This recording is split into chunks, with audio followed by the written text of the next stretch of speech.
Actual में हमारा जो परिवार था वो जो है आर्मी बैकग्राउंड से ही रहा, क्योंकि फादर थे वो भी आर्मी में थे और उन्होंने 71-65 की लड़ाई लड़ी थी। तो वो उनके जो अपने अनुभव थे लड़ाई के, जब वो अपने साथियों के साथ में शेयर किया करते थे, तो शाम को जब हम भी सुनते थे उनसे, तो उसी समय एक जो है मन के अंदर हुआ कि यार मैं भी जो है फ़ौज में जाऊं और देश के लिए कुछ कर पाऊं। तो एक उस समय जो उस टीन एज के अंदर जो एक बच्चे का जो सपने होते हैं, है ना, वो सपना ही मेरा ये था कि मैं जो है ना हर सपने के अंदर मुझे लड़ाइयाँ दिखती थी और उन लड़ाइयों में जो है लड़ता हुआ देखता रहता था सपने। मेरा भाई फिर फ़ौज में हो गया। मैं जब 10th क्लास में था, 11th में था, मेरा भाई फ़ौज में हो गया। मैं जब 12th में आया तो भाई जब छुट्टी आया वापस, तो उन्होंने बोला कि यार आप भी जो है फ़ौज को देख लो, ट्राई मारो। मैं कहा मैं इंटर कर लेता हूँ, उसके बाद में जो है, बोला नहीं इंटर तो चल ही रही है, अभी ट्राई मारो। तो उस समय मेरी उम्र 16 साल 5 महीने की थी। मैं अक्टूबर महीने में जो है फ़ौज की जो भर्ती निकली थी उसमें जो मैं ट्राई करने के लिए चला गया। ये एक अंदर विश्वास था कि एक बार तू चला गया ना, सेलेक्ट हो जाएगा। फादर को नहीं था कि यार नहीं एक बार, ये 2 बार में 3 बार में सेलेक्ट होगा जा करके, लेकिन मेरी माँ को भी जो है विश्वास था कि ये एक बार गया नहीं, ये सेलेक्ट हो जाएगा। गया भर्ती करने, फिजिकल दे के आया, फिजिकल में सेलेक्ट हो गया। उसके बाद मेडिकल, मेडिकल के बाद फिर रिटन टेस्ट हुआ, सेलेक्ट। और ये एक ऊपर वाले की जो है एक मेहरबानी रही होगी, क्योंकि वो मेरे सपनों को पूरा करना चाह रहा होगा। मैं भर्ती हुआ तो ग्रेनेडियर रेजिमेंट में भेज दिया गया। उसकी तो अभी जो है 10th में 8th में जो है कहानियाँ पढ़ रहे थे, अब्दुल हमीद, होशियार सिंह की कहानियाँ पढ़ी, उसी रेजिमेंट में मुझे भेज दिया। तो जो एक सामाजिक वैल्यूज होती हैं वो स्ट्रॉन्ग बनाती हैं एक इंसान को। तो हमारे रेजिमेंट की जो वैल्यूज़ थी, वो वैल्यूज हमारे अंदर आई, तो हम और स्ट्रॉन्ग हो गए। और 1 साल की ट्रेनिंग लिया। एक ट्रेनिंग लेने के बाद फिर 18 ग्रेनेडियर्स के अंदर जो है पोस्टिंग मिली। उस समय वो कश्मीर वैली के अंदर ही थी यूनिट। वहाँ पहुँचे तो अपने साथियों के साथ बहुत कुछ सीखने को मिला। तो वहाँ पे ऐसे टेररिज्म के बरखिलाफ़ कैसे ऑपरेशंस करते हैं हम, कैसे उनको घेरना, कैसे मारना है, क्या करना है, पूरा जो है A to Z वहाँ से बहुत कुछ सीखला। धीरे धीरे समय व्यतीत होता रहा, अपने साथियों के साथ घुल मिल करके हम जो है वो अपना जो डे टू डे लाइफ जो व्यतीत हो रही थी। अचानक जैसे 99 आया, तो जनवरी और फरवरी 2 माह की मैं छुट्टी का आया हुआ था। तो ऐसा कोई माहौल ही नहीं था कि ऐसा भी कुछ हो जाएगा। उस 2 महीने की मैरिज, 2 महीने की जो छुट्टी थी उसी में मेरी मैरिज पक्की होगी। और जब यहाँ से गया तो 5 मई की मैरिज निर्धारित हुई। मेरे जो कंपनी कमांडर थे मेजर राजेश अधिकारी साहब, उन्होंने मना भी किया था, बोला नहीं यार 1 महीने की छुट्टी चला जा, फिर नहीं आने के बाद में बोलेगा यार मेरी शादी है, फिर तेरे पास छुट्टी तो होगी नहीं। मैं कहा सर 20 दिन की बहुत है। मैं जाके बोला, मैं कहा सर मेरी शादी है। बोला मैं मना किया था ना, 1 महीने की चला जा, अब कौन सी जाएगा। मैं कहा सर 20 दिन की दे देना, बहुत है। तो मई में, अभी उसी समय फरवरी के अंदर जो हमारे प्रधानमंत्री थे अटल बिहारी वाजपेयी, उन्होंने लाहौर बस यात्रा किया था।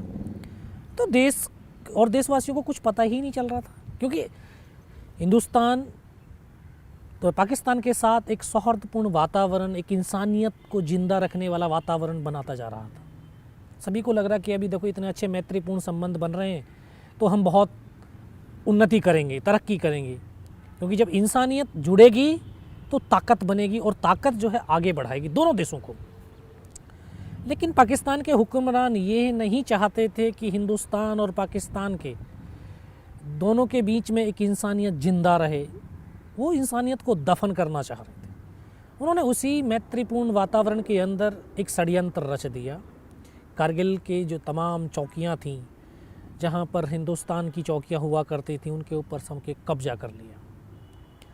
क्योंकि जो एक 71 में शिमला का समझौता हुआ था, उसमें कुछ एक ये नियम बनाए गए कि इतनी ऊंची दुर्गम पहाड़ियां हैं जहां पर जीवन यापन करना बहुत मुश्किल होता है, वहां पर विंटर के समय में तो और बहुत मुश्किल होता है कि दोनों सेनाएं विड्रॉल होकर के अपने अपने बेस कैंप में आ जाएंगी।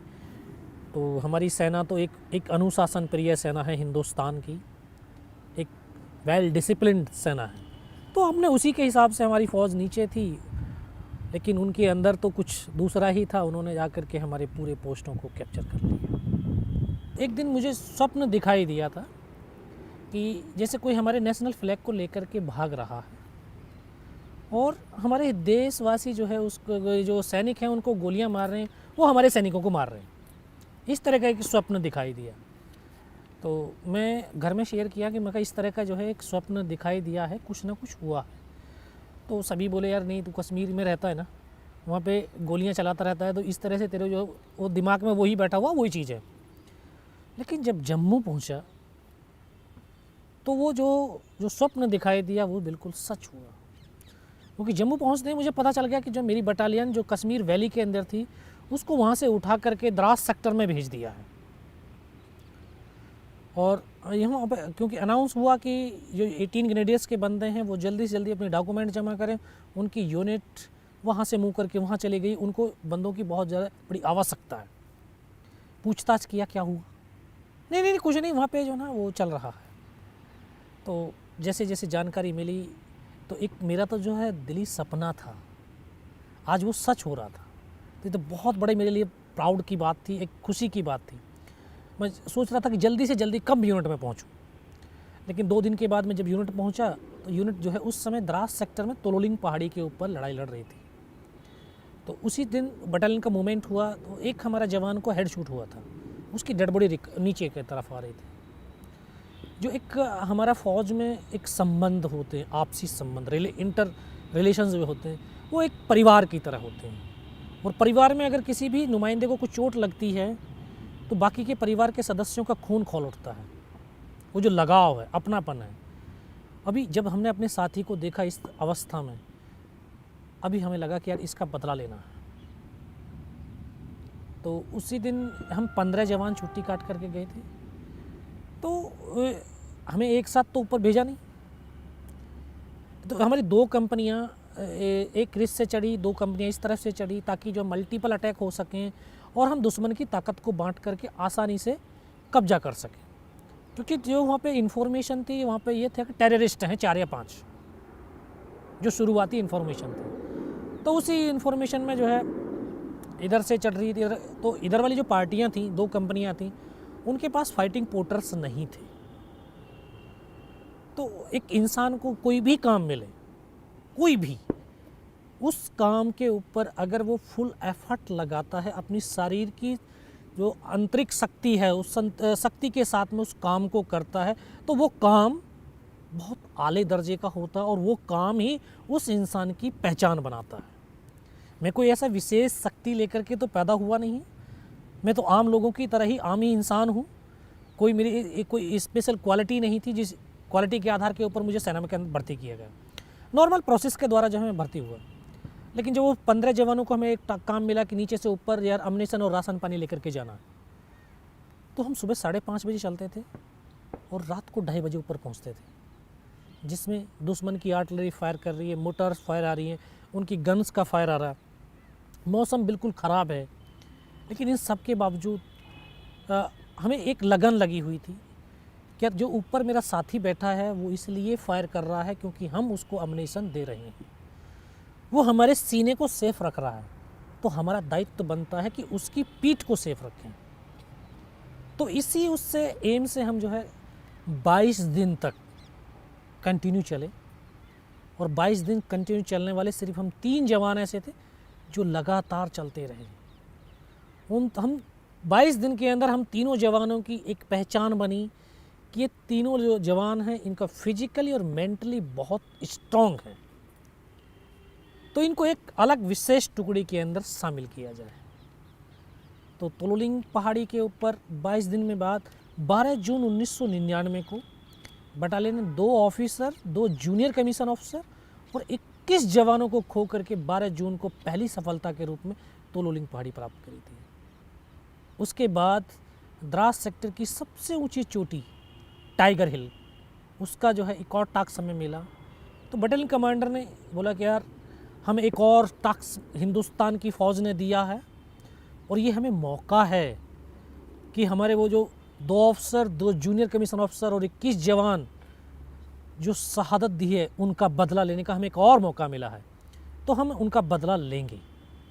तो फिर उसके बाद उन्होंने टाइगर हिल की पूरी प्लान बनाया। प्लान बनाने के बाद सभी को बताया कि इस प्रकार से हमने लड़ाई लड़नी है, ये काम करना है, अगर इस प्लान से हम चलेंगे तो हम सक्सेस मिल सकती है। तो उसमें घातक प्लेटून, ये सबसे पहले राइट साइड वाला जो रास्ता था बिल्कुल खड़ी चट्टान थी 90 डिग्री की, जिस पे चढ़ना बहुत मुश्किल था, क्योंकि उधर से दुश्मन बिल्कुल आश्वस्त होकर के बैठा था कि यहाँ से हिंदुस्तान की फ़ौज चढ़ करके हमारे ऊपर हमला नहीं कर सकती है। हमें वही रास्ता चुना गया। तो उस रास्ते पे चलने के लिए तो ज़रूरी था कि एक तो यंग जवान होने चाहिए, क्योंकि ऑक्सीजन की कमी थी, मौसम की मार थी। फिर अगर हम जल्दी से जल्दी उस रास्ते को कवर कर लेंगे तो हमें सक्सेस आसानी से मिल सकती है। फिर अगर हमारे अगर हम जल्दी जल्दी उसको एरिया को कवर नहीं करते तो हमारा नुकसान ज़्यादा होगा। तो इसलिए एक यंगेस्ट टीम, कुछ पुराने जवान, उनका पूरा मिश्रण करके ये टुकड़ी बनी घातक प्लेटून। तो उसी समय हमारे कमीशन होकर के आए थे लेफ्टिनेंट बलवान सिंह, उसको उस टीम की जो है कमान सौंप दी गई। तो हमें 4-5 दिन का रिहर्सल का समय मिला कि आप किस प्रकार से अपने टास्क को पूरा करेंगे, इसकी जो है प्रैक्टिस कर लीजिए। फिर आखिरकार हमें चढ़ने का आदेश मिल चुका कि आप लोग उस दिन टाइगर हिल के लिए मार्च करेंगे। फिर हमने शुरू किया। तो उस पहाड़ी पर, क्योंकि ऊंचाई उसकी 16,500 फीट, रात को चढ़ सकते थे, दिन में नहीं। हम पूरी रात चलने के बाद सुबह जैसे फर्स्ट लाइट हुआ, उजाला हो गया, तो हमने वहाँ पर पत्थर, जो बड़े बड़े पत्थर थे, उनके पीछे छुप करके चुपचाप बैठे रहे। पूरा दिन उन पत्थरों के पीछे गुजारा। जैसे फिर अगली रात हुई, अंधेरा हुआ, फिर हमने चलना शुरू किया। तो पहाड़ियों के अंदर एक और चीज़ होती है कि पहाड़ी में जब बिल्कुल हम नीचे पहुंच जाते हैं पहाड़ी के, और जब उस पर चढ़ना देखते हैं तो जो पहली वाली टॉप है वही लगता है यार यही इसका मेन टॉप है। लेकिन जब उस टॉप पर पहुंचते हैं तो फिर अगले वाली चोटी दिखाई देती है। तो दूसरी रात जब हम पूरी रात चलने के बाद जो उस टॉप के नज़दीक पहुँचे, तो हमारे डेल्टा कंपनी साथ साथ चल रही थी हमारी सपोर्टिंग के लिए। तो उसके जो कंपनी कमांडर थे कैप्टन सचिन निम्बालकर, उन्होंने बोला यार बलवान, यहाँ पे तो कुछ भी नहीं है। बोला चलो यहाँ पे फ्लैग लगा देते हैं। जब उस चोटी के ऊपर चढ़े, यार ये नहीं है, अगले वाली चोटी है। फर्स्ट लाइट हो गई थी। सभी ने बोला सर ऐसा करते, चाय पीते हैं फिर चलते हैं। बोला नहीं नहीं, चाय वहीं पियेंगे जाकर के। उस दिन तो पूरा दिन चले हम, पूरा दिन चलते। शाम के वक्त यही समय रहा होगा। तो वहाँ पहुँचे, उस टॉप पर पहुँचे तो फिर अगले वाली चोटी दिखाई दी। फिर सभी ने बोला सर ऐसे करते हैं, अभी थोड़ा सा रेस्ट करके फिर चलते हैं, क्योंकि पूरा दिन हो गया, पूरी रात हो गया चलते हुए। तो अभी हम वहाँ पे बैठ करके अपने वेपन्स को डिप्लॉयड कर ही रहे थे। तो सचिन निम्बालकर साहब के साथ जो टीम थी वो आगे के इलाके को थोड़ा सा सर्च करने के लिए चली गई। जैसे वो आगे की तरफ गए तो दुश्मन इतना चौकन्ना था, इतना चालाक था, वो अपने आप को तब तक छुपा करके बैठा हुआ था कि हम जैसे दुश्मन उसके नज़दीक पहुँचे और वो तब फायर खोलता था। तो जो हमारी टीम उनके नज़दीक पहुँची तो उनके ऊपर फायर खोल दी। अब हम डायरेक्ट फायर सपोर्ट भी नहीं दे सकते उनको, क्योंकि अगर ऐसी तरह से करके फायर करते हैं तो हमारे बंदों को ही गोली लगती है। आर्टिलरी का जो है फायर भी नहीं डलवा सकते हैं, क्योंकि सेफ्टी डिस्टेंस बिल्कुल ख़त्म हो गया था। अभी सीओ को फिर इन्फॉर्म किया कि साला ऐसे इस तरह की कहानी हो गई है। फिर उनको मैसेज दिया गया सेट के ऊपर, भाई जहाँ पर हो, जैसे हो, पत्थरों के पीछे चुपचाप छुपक करके बैठे रहो, जैसे अंधेरा होगा आपको निकाल लिया जाएगा। तो लगभग रात को 11 साढ़े 11 बजे के आसपास उस टीम को निकाल करके लेके आए। तो उसमें एक जवान को हाथ में गोली लगी थी, बाकी हमारे तमाम जवान सेफ थे। जैसे टुकड़ी वापस आई तभी एकदम से आदेश मिला कि यार अभी अटैक होगा। तो यहाँ ईश्वर भी एक के बाद एक मौका मुझे देता जा रहा था। एक तो घातक प्लेटून का सदस्य होने का मुझे सौभाग्य मिला, उसके बाद जब यहाँ से अटैक के लिए चले तो बोला यार तू गाइड होगा अपनी टुकड़ी का। फिर मुझे गाइड के तौर के ऊपर चुन गया। तो एक मेरा नाम राशि दूसरा था, हम दोनों एक दूसरे के गाइड होकर के चलना शुरू किए। पूरी टुकड़ी को लेकर के जब रात भर चलते रहे, सुबह का वक्त था, तो एकदम बिल्कुल खड़ी चट्टान जिस पर चढ़ना बहुत मुश्किल था। तो वो जवान जो दूसरा, मेरे नाम का दूसरा योगेंद्र सिंह यादव था, तो वो काफ़ी हाइट थी उसकी, 6 फुट था। मैं बोला यार यहाँ तो ये चढ़ नहीं पाएंगे। बोला नहीं ऐसे कर, तू मेरे कंधे पे पैर रख और ऊपर कहीं रस्सी बांध दे। मैं रस्सी बांधा, रस्सी बांधने के बाद हम एक एक करके चढ़ना शुरू किया। तो उनके दोनों तरफ बंकर्स थे उनके, लेकिन अंधेरे की वजह से तो हमें नहीं दिखाई दिए, और शायद उस समय वो सो रहे होंगे बंदे भी। लेकिन जब हमारी आवाज़ हुई, पत्थर गिरे ऊपर से, तो शायद उनकी आंखें खुली होंगी और उन्होंने ऐसे फायरिंग खोल दिया। एक बंकर्स उसका इधर था, एक इधर था, तो इस तरह से ऐसे क्रॉस फायरिंग हुआ तो हमारी टुकड़ी का रास्ता कट ऑफ हो गया। हम केवल 7 जवान जब तक क्रॉस कर चुके थे, बाकी को फिर किसी को क्रॉस करने ही नहीं दिया उन्होंने। ऊपर पहुँचे तो 7-8 मीटर का बिल्कुल प्लेन सामने 2 बंकर्स, उन्होंने हमारे ऊपर फायर खोला। हमने भी इधर से आधाधुंध फायरिंग खोला, लेकिन हमने उनको मार गिरा दिया। अब जो हमारा उनका फायरिंग चल रहा था, जो टाइगर हिल का टॉप था, 50-60 मीटर रहा होगा। तो 50-60 मीटर दूरी कोई ज़्यादा दूरी नहीं। उन्होंने देखा यार यहाँ तक हिंदुस्तान की फ़ौज पहुँच गई है। इतना ज़बरदस्त हमारे ऊपर गोलाबारी शुरू किया उन्होंने। हम ऐसी परिस्थिति में आ गए कि एक कदम आगे रखते हैं तब भी हमारी मौत थी, और एक कदम पीछे रखते हैं तब भी हमारी मौत थी, यानी मरना निश्चित हो गया था। सभी ने बोला यार मरना ही तो है यार, मरने से पहले जितने ज़्यादा से ज़्यादा हम मार सकते हैं हम मारेंगे। और ये हमारे देश और हमारी सेना की सबसे बड़ी ताकत है कि हमारे सैनिक का जो शरीर चाहे गोलियों से छलनी क्यों ना हो जाए, उसकी आखिरी सांस क्यों ना बची हो, उसके शरीर की अगर एक भी बूंद बची है शरीर के अंदर, तब भी उसके जो है कदम दुश्मन की तरफ बढ़ते हैं, कभी पीछे की तरफ नहीं बढ़ते। ये हमारी भारत माता की मिट्टी में जन्म लेने वाले हर एक हिंदुस्तानी का जो है उसमें ताकत है। वो हम आगे की तरफ भागे, उनकी डेड बॉडियों को निकाल करके मोर्चे से भगाया, फिर उनके मोर्चों से हमने लड़ना शुरू किया। हमें लगभग 5 घंटे हमें हो गए उनके साथ लड़ते। तो 5 घंटे में धीरे धीरे हमारा अम्युनिशन तो ख़त्म होना ही था। जब बहुत कम मात्रा में हमारे पास अम्युनिशन बचा तो हमने आपस में प्लान किया कि यार अगर हमारे पास अम्युनिशन ही नहीं होगा तो इस राइफ़ल का हम क्या करेंगे, कैसे लड़ाई करेंगे। अभी जो भी अम्युनिशन है उसका एक ऐसा उपयोग करेंगे कि अब हम फायर बंद कर देते हैं, ताकि दुश्मन को लगे कि यार ये तो मर गए हैं, ये इनका अम्युनिशन ख़त्म हो गया, ये बाहर निकल कर के आए पत्थरों से, तब हम फायर खोलें ताकि हम ज़्यादा से ज़्यादा दुश्मन को मार सकते हैं। हमने वो प्लान किया। उनकी जो मोटर्स फायर हुआ, उनकी आर्टिलरी का जब फायर हुआ, अचानक से हमने फायर बंद कर दिया, क्योंकि वो नज़दीक थे, आवाज़ तो हमारी भी सुन रहे थे वो।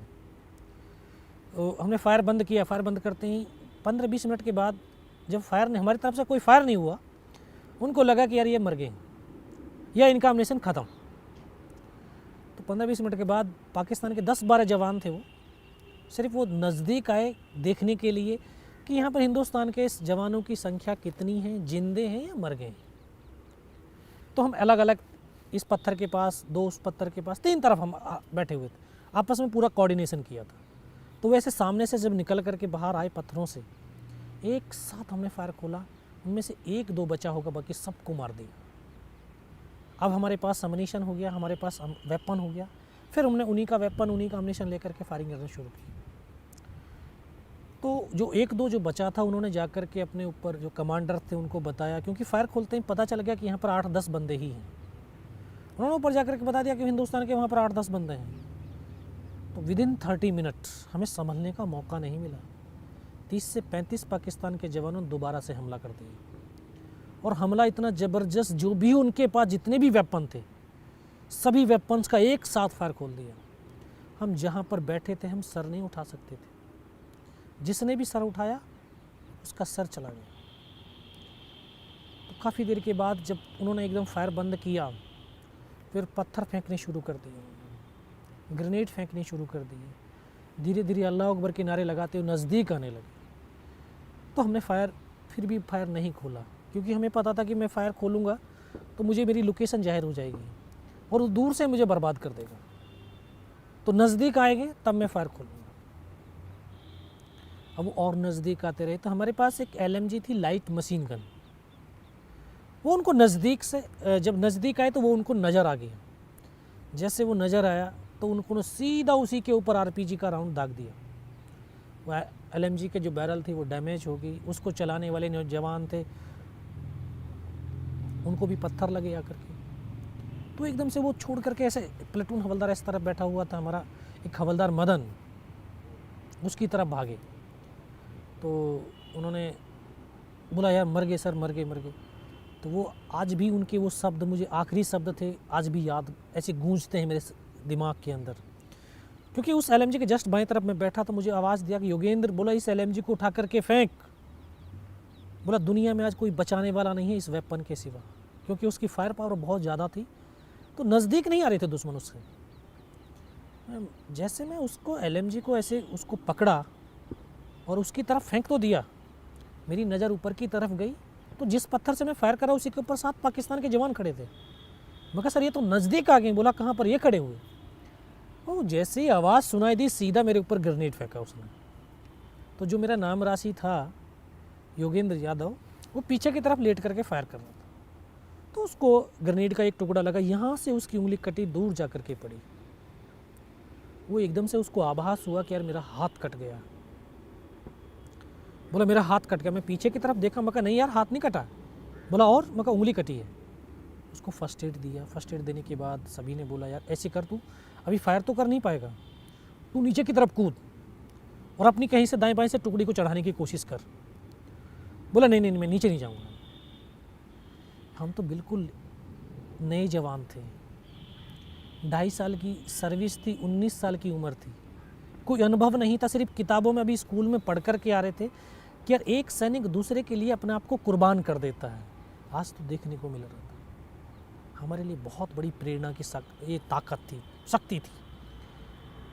तभी क्योंकि हमारी एलएमजी बिल्कुल साइलेंस होगी, उसकी बैरल डैमेज होगी, अभी दूसरी बैरल उसके ऊपर जो है लगा रहे थे, तब तक एक स्नाइपर थी हमारे पास। तो उस स्नाइपर को उन्होंने निशाना बनाना शुरू कर दिया। तो 3 तरफ से उसके ऊपर फायर आ रहा था। एक मेरा ट्रेनिंग का साथी था गनीडे अनंतराम, जो हम रूममेट थे ट्रेनिंग के। तो हमको एकदम से प्लेटून हवलदार ने बोला कि यार तुम दौड़ करके उसके पास जाओ। जैसे मैं वहाँ से हरकत किया तो उनको मेरा मूवमेंट दिखाई दिया कि हाँ यहाँ से कोई बंदा यहाँ से गया है। सीधा जैसे उसी मूवमेंट के ऊपर फिर उन्होंने ग्रेनेड फेंका। तो ग्रेनेड का जब एक टुकड़ा आकर के मेरे घुटने के नीचे लगा तो जैसे मैं खड़ा था, खड़े के खड़े नीचे गिर गया। मुझे ये आभास हुआ कि यार घुटने से पैर कट गया। कुछ देर के बाद एकदम से मैंने ऐसे हाथ मारा तो मगर नहीं, पैर तो है। मैं खुद फर्स्ट एड करने लगा। हमें अपने जो है जो भी काम मिला, जो भी काम मिलता है, उस काम के अंदर एक अपना मन लगा करके, पूरा एफर्ट लगा करके हम अगर उस काम को करते हैं, चाहे हमारे शरीर की शक्ति उसमें पूरी छीण ख़त्म क्यों ना हो जाए, लेकिन आस्था अगर उस काम के प्रति बनी हुई है तो उस शरीर के अंदर ईश्वरीय शक्ति संचारित होती है। मैं आपको ये बताना चाहूँगा कि जब वहाँ पर लोग मेरे साथी एक एक करके मेरे से जुदा हो रहे थे, मुझे इतना सब कुछ हो गया, मेरे जो है पैर लगा कि पैर कट गया है। मैं खुद फर्स्ट एड करने लगा। तभी फर्स्ट एड कर ही रहा था कि एक और ग्रेनेड का टुकड़ा आया, यहाँ से ये पूरा काट दिया। इसको कटने के बाद तो मुझे मेरा चेहरा बिल्कुल सुन्न हो गया। मुझे लगा कि यार आँखें नहीं हैं अभी, क्योंकि दिखाई देना बिल्कुल बंद हो गया था। और जब आँखें खुली तो देखा ऊपर से नीचे तक लहू लुहान और नाक से खून की धार बह रही थी। वहाँ पर उनका स्लीपिंग बैग था, उससे काफ़ी देर तक ब्लड साफ किया लेकिन खून बंद नहीं हुआ।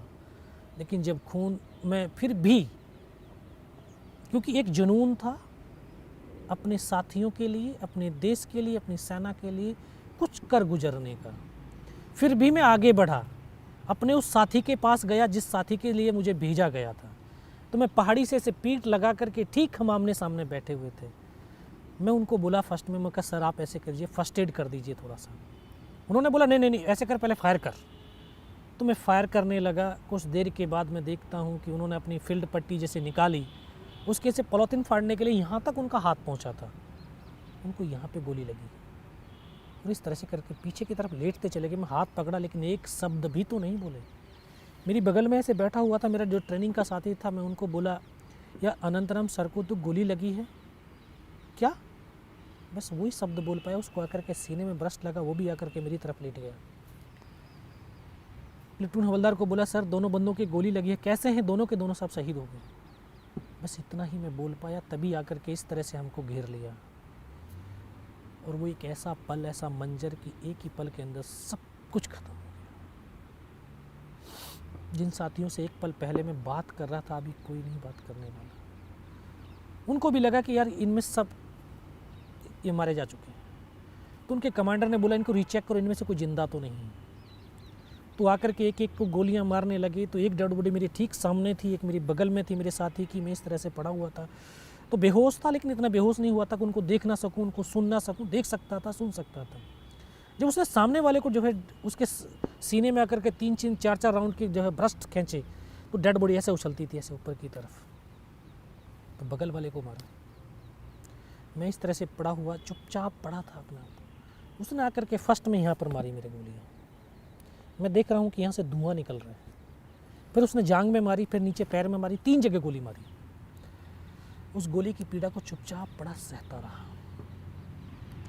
जब वो गोली मार करके चला गया, तो जब एक विश्वास पैदा किया अपने दिल के अंदर कि अगर इसने सर और सीने में गोली नहीं मारी, मेरा हाथ पैर दोनों ही काट करके क्यों ना ले जाए, मैं उफ तक नहीं करूँगा और मैं जिंदा भी रहूँगा। और वो विश्वास ही था कि आज मैं आपसे बात भी कर रहा हूँ। तभी उनको तो यकीन हो गया कि इनमें से कोई जिंदा नहीं है। फिर उनके कमांडर ने, जो पाकिस्तान का एक था, उनका कमांडर था, उन्होंने हमारे एक नीचे पोस्ट था, MMG पोस्ट, उन्होंने उनका बेस कैंप था टाइगर हिल की बगल में, मस्को वैली था, उसको मैसेज दिया कि यार नीचे जो हिंदुस्तान का MMG पोस्ट है उसके ऊपर हमला कर दो। जब ये आवाज़ मेरे कानों तक लगी तो मुझे लगा यार आज तो मेरी पूरी टुकड़ी ख़त्म हो जाएगी।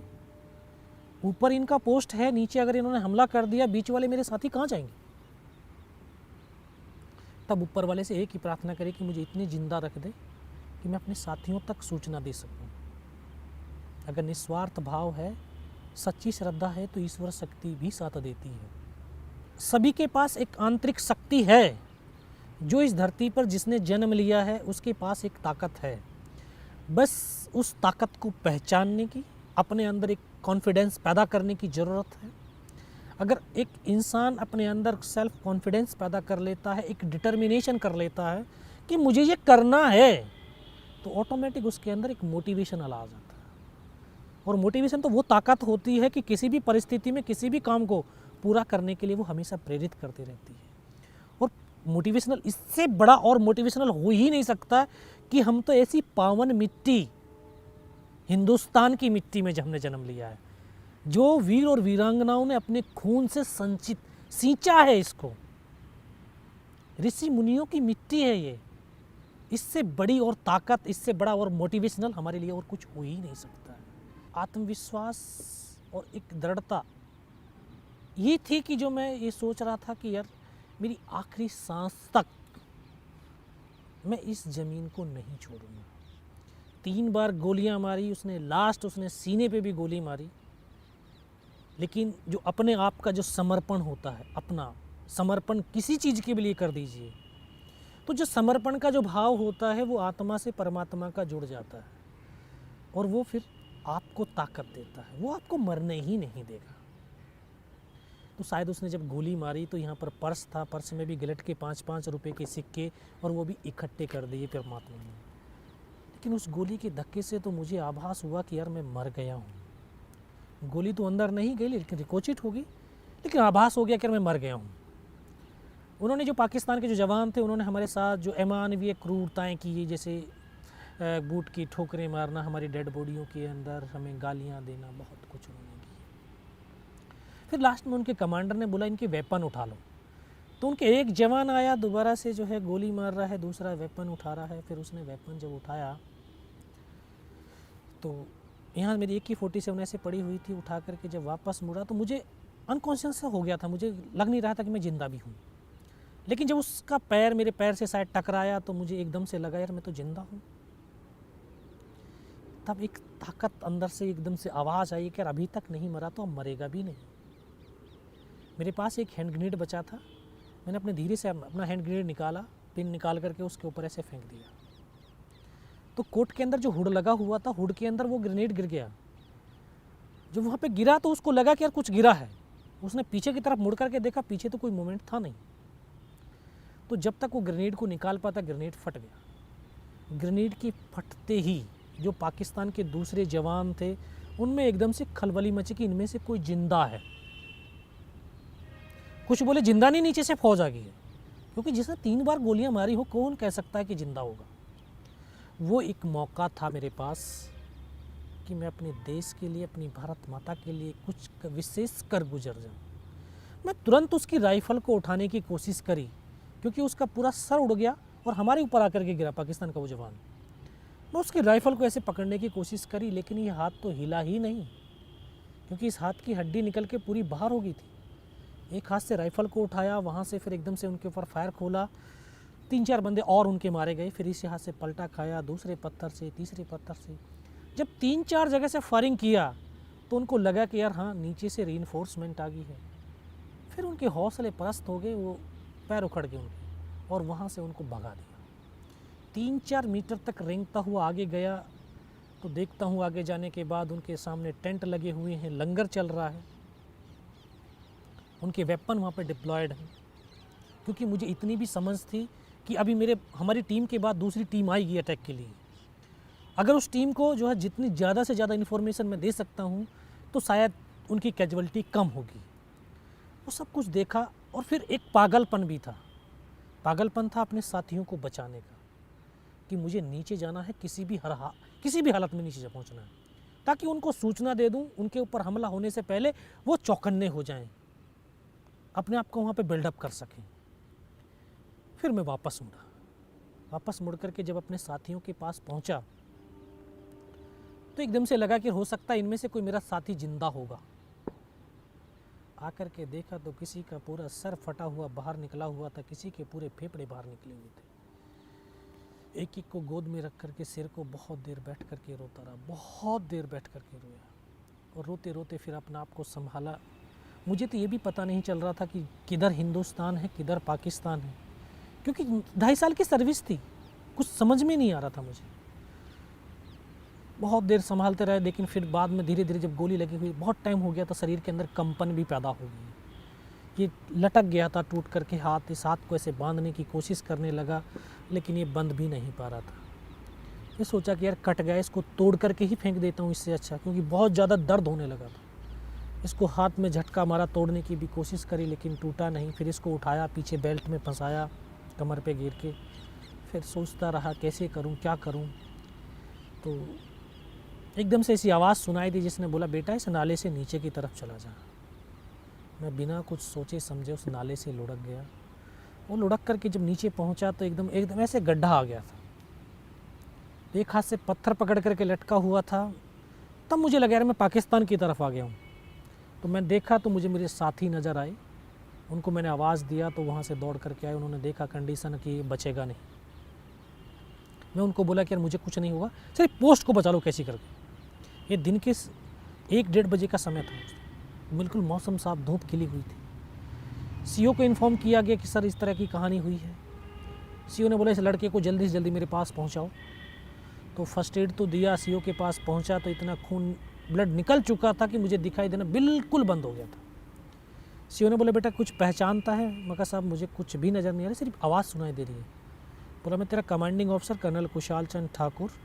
मैं जय हिंद साहब, बहुत तेज़ सर्दी लग रही है साहब। तो उन्होंने ये अपना ये स्टोव जलवाए, टेंट के अंदर लिटा करके, थोड़ी गर्मी महसूस हुई तो अभी धीरे धीरे जो ज़बान भी ऐंठने लगी थी बारूद की वजह से। मैं कहा साहब पानी पिला दो।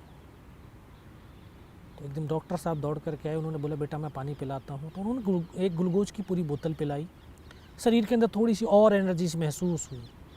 तो बोले बेटे बता सकता है? मैं कहा हाँ सब बता सकता हूँ। तब ऊपर की तमाम इन्फॉर्मेशन उनको दिया। तो लास्ट में बोले बेटा ये बता जवान की रिक्वायरमेंट क्या है? मैं कहा जवान की रिक्वायरमेंट अम्यूनिशन और फील्ड पट्टी की, बाकी कोई रिक्वायरमेंट ही नहीं है। बोला खाने के लिए नहीं चाहिए? एक बड्डी पेड़ के अंदर 72 घंटे से भी ज़्यादा का समय हो गया था, सिर्फ आधा बिस्कुट का पैकेट खाया था, आधा तो बैलेंस ही था। मैं कहा सर भूख ही नहीं लगती। अभी मैं 26 जनवरी पे हर साल जो है अपनी परेड को लीड करते हैं हम एज ए परमवीर चक्र। सारे जो जितने भी हैं आज भारत के अंदर 3 ही परमवीर चक्र हैं जो जीवित हैं, और तीनों के तीनों जो है परेड को लीड करते हैं। जो कल का भारत है वो युवा भारत है, और युवा भारत वो भारत की ताकत है। और वो ताकत जिस दिशा में भी बढ़ेगी, हमारा देश उस दिशा में ही बढ़ेगा। उस देश की दशा और दिशा को बढ़ाने में जो हमारी युवा ताकत है उसका बहुत बड़ा योगदान है। हम ऐसा भारत, हम ऐसा कल भारत, जो कल का भारत हम ऐसा देखना चाहते हैं कि जो हमारा युवा है उसके जो अंदर एक स्ट्रांगता होनी है, एक ताकत होनी चाहिए, एक जज्बा होना चाहिए अपने देश के लिए, अपने कार्य के लिए। जो भी हम काम करें, ज़रूरी नहीं कि सेना में राइफल लेकर के बॉर्डर पे खड़ा होकर के ही राष्ट्रभक्ति होती है। ज़रूरी है कि जिस हम क्षेत्र में काम करते हैं, हर एक क्षेत्र एक युद्ध की तरह होता है, हर एक काम एक युद्ध की तरह होता है। और युद्ध में जीत उस सैनिक की होती है, उस योद्धा की होती है जो उस युद्ध को बखूबी समझ करके उसके पहलुओं को रिसर्च करे, उसके ऊपर गहराइयों को सोचे, उसकी कमजोरियों को पता करे और उन कमजोरियों के ऊपर हम वार करेंगे तो हम आसानी से जीत हासिल कर सकते हैं। तो हम यहाँ पर भी किसी भी सेक्टर में रह करके जो हमारा एक युद्ध चलता है, एक हम सुबह उठने से लेकर के शाम के सोने तक डेली का जो एक युद्ध है, युद्ध क्षेत्र है ये, इस युद्ध क्षेत्र में हम जीत कैसे हासिल करें। मैं अपने युवा को बताना चाहूँ कि वो युवा वो देखे कि मेरा काम जो मैं कर रहा हूँ उसमें अपना बेनिफिट नहीं, मेरा देश का बेनिफिट क्या है, मेरे देशवासियों का जो है बेनिफिट क्या है। क्योंकि हम दूसरों के लिए समर्पण की भावना हमारे यूथ में होनी चाहिए, अपने लिए नहीं। क्योंकि जो अपने लिए समर्पण होता है वो स्वार्थ आ जाती है, स्वार्थ। और हिंदुस्तान का युवा हमेशा निस्वार्थ होना चाहिए। मैं ऐसे कल के भारत का जो है निर्माण चाहता हूँ, मैं ऐसा भारत देखना चाहता हूँ कि हर एक युवा जिसमें निस्वार्थता, त्याग, उसमें एक आत्मविश्वास से परिपूर्ण हो, भरा हुआ हो, उसमें राष्ट्रभक्ति हो, अपने प्रेम, एक राष्ट्र का प्रति प्रेम हो। क्योंकि प्रेम बहुत बड़ी ताकत होती है जो इंसानों को एक साथ जोड़ती है और एक उस जोड़ से एक बहुत महान शक्ति बनती है जहां हम आगे बढ़ते चले जाते हैं। तो ऐसा भारत चाहिए, ऐसा युवा चाहिए मुझे भारत का। Selfless India, tomorrow's India. Tomorrow's India, let's start with I.